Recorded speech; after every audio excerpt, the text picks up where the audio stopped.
Hello बच्चों, आप लोग कैसे हो। आई होप कि आप लोग बहुत अच्छे होंगे। मैं अंजलि आपका स्वागत करती हूँ आपके अपने यूट्यूब चैनल शंकर एजुकेशनल अड्डा पर। तो चलिए बच्चों, आज मैं आपको रासायनिक अपक्रिया के कुछ प्रकार के बारे में और बताऊंगी। इससे पहले की वीडियो में मैंने रासायनिक अपक्रिया के कुछ प्रकार के बारे में बताया है। अगर आप वो वीडियो नहीं देखे हैं तो सबसे पहले जाके वो वाली वीडियो देख लीजिए, ठीक है। तो चलिए बच्चों, आज मैं आपको अनुत्क्रमणीय अपक्रिया के बारे में बताऊंगी। अनुत्क्रमणीय अपक्रिया होता क्या है। वे अपक्रियाएं जो एक ही दिशा में संपन्न होती हैं, अर्थात जो क्या हो रही है, एक ही दिशा में। अर्थात अगर किसी भी अपक्रिया में अभिकारक से उत्पाद में परावर्तित हो रहा है तो वह पुनः उत्पाद से अभिकारक में परिवर्तित कभी नहीं होगा, ठीक है। जैसे कि मैंने एग्जांपल में यहाँ पे लिया है, सोडियम क्या कर रहा है हमारा, H2O से अपक्रिया करके क्या बना रहा है, NaOH, सोडियम हाइड्रोक्साइड और हाइड्रोजन गैस बना रहा है, ठीक है। और मैंने एक एग्जांपल और लिया है, NaCl। ये क्या कर रहा है हमारा, AgNO3 से क्या कर रहा है, अपक्रिया करके AgCl और NaNO3 बना रहा है, ठीक है। तो इसमें हम फिर पुनः AgCl और NaNO3 से NaCl और AgNO3 में नहीं परावर्तित कर सकते हैं, ठीक है। इस अपक्रिया को हम क्या कहेंगे, अनुत्क्रमणीय अपक्रिया कहेंगे, ठीक है। अगला हमारा क्या है, उत्क्रमणीय अपक्रिया। उत्क्रमणीय अपक्रिया क्या होती है, वे अपक्रियाएं जो समान परिस्थिति में दोनों दिशाओं में चल सकती हैं, उसे हम क्या कहते हैं, उत्क्रमणीय अपक्रिया। मतलब अगर हमारा कोई भी किसी भी अपक्रिया में अभिकारक से उत्पाद में परिवर्तित हो रहा है तो पुनः उत्पाद से अभिकारक में परिवर्तित हो सकता है। इसका मतलब ये है कि ये ऊपर वाली एरो का मतलब ये है कि एक बार अभिकारक से उत्पाद में परावर्तित हो सकता है, पुनः यह अभिकारक से उत्पाद में परावर्तित हो सकता है, ठीक है। इसे हम इस एरो द्वारा क्या करते हैं, प्रदर्शित करते हैं, ठीक है। जैसे मैंने एग्जांपल में यहाँ पे लिया है, Fe क्या कर रहा है हमारा, H2O से अपक्रिया करके Fe3O4 और H2 बना रहा है, ठीक है। इसे हम क्या कहते हैं, उत्क्रमणीय अपक्रिया कहते हैं। हमारा अगला प्रकार क्या है, ऊष्माक्षेपी अपक्रियाएं। ऐसी अपक्रियाएं जिसमें ऊर्जा निर्मुक्त होती हैं। क्या होती हैं, ऊर्जा निर्मुक्त होती है। मतलब अगर कोई अपक्रिया हो रही है तो अपक्रिया होने के पश्चात क्या होगा, एक ऊर्जा निर्मुक्त होगी, ठीक है।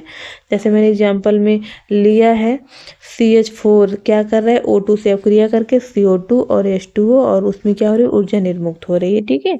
इस अपक्रियाओं को ही हम क्या कहेंगे, ऊष्माक्षेपी अपक्रिया। दूसरा अगला हमारा क्या है, ऊष्माशोषी अपक्रियाएं। ऊष्माशोषी अपक्रियाएं क्या होती हैं, ऐसी अपक्रियाएं जिसमें ऊष्मा अवशोषित होती हैं, उन्हें हम क्या कहते हैं, ऊष्माशोषी अपक्रियाएं कहते हैं। जैसे एग्जाम्पल में मैंने लिया CHPl5, ये क्या कर रहा है, ऊष्मा की उपस्थिति में क्या कर रहा है, PCl3 में और Cl2 में टूट रहा है, ठीक है। तो मतलब इस अपक्रिया को होने के लिए क्या हो रहा है, ऊष्मा अवशोषित हो रहा है, ठीक है, ऊष्मा अवशोषित हो रहा है। इन अपक्रियाओं को हम क्या कहेंगे, ऊष्मा शोषी अपक्रिया कहेंगे, ठीक है। हमारा रासायनिक अपक्रिया के प्रकार खत्म हुए। अगला हमारा क्या है, संक्षारण। संक्षारण क्या होता है, जब कोई धातु अपने आसपास अम्ल, आर्द्रता आदि के संपर्क में आती है तो वह संक्षारित होती है। क्या होती है, संक्षारित होती है। संक्षारित होने की प्रक्रिया को ही हम क्या कहते हैं, संक्षारण कहते हैं।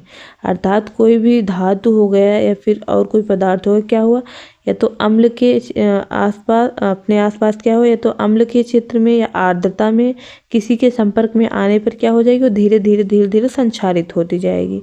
और संक्षारित होने की यही क्रिया हमारा क्या कहलाती है, संक्षारण। जैसे मैंने एग्जाम्पल में कुछ लिए हैं, जैसे लोहे पर जंग लगना, चांदी पर काली परत का चढ़ना, तांबे पर हरी परत का चढ़ना, ये सब हमारे क्या है, संक्षारण है, ठीक है। इसमें क्या होता है, ये नमी वगैरह के संपर्क में आने पर धीरे धीरे लोहे के ऊपर क्या होता है, ब्राउन कलर का भूरा भूरा दानेदार पड़ जाता है, जिससे वो क्या होता है, धीरे धीरे संक्षारित होती है। और संक्षारित होने के पश्चात वे क्या होता है, धीरे धीरे नीचे गिरने लगती है। इससे हमारा लोहा क्या होता है, खराब हो सकता है, ठीक है। तो संक्षारण से बचाव के कुछ उपाय भी तो होंगे। तो उपाय क्या है हमारे, जैसे लोहे पर अगर हमारा क्या हो रहा है, लोहे पर अगर हमारा संक्षारण हो रहा है तो हम क्या करेंगे, लोहे की धातु पर क्या करेंगे, पेंट करके हम क्या कर सकते हैं, संक्षारण को रोक सकते हैं। पेंट करके संक्षारण रोक सकते हैं और उसकी सतह मतलब उससे क्या होगा, पेंट करने से उसकी जो सतह होगी नमी के संपर्क में नहीं आएगी, तो हमारा संक्षारण क्या हो जाएगा, रुक जाएगा। और भी उपाय हैं, जैसे हमें लंबे समय तक संक्षारण रोकना हो तो क्या करेंगे, लंबे समय तक संक्षारण रोकने के लिए हमें टिन की परत चढ़ाना होगा या फिर गैल्वनीकरण विधि द्वारा हम क्या कर सकते हैं, संक्षारण को बचा सकते हैं। मतलब धातु के ऊपर टिन की परत चढ़ा दें या फिर गैल्वनीकरण कर दें, उससे हमारा क्या होगा, संक्षारण लंबे समय तक बच सकता है। ठीक है,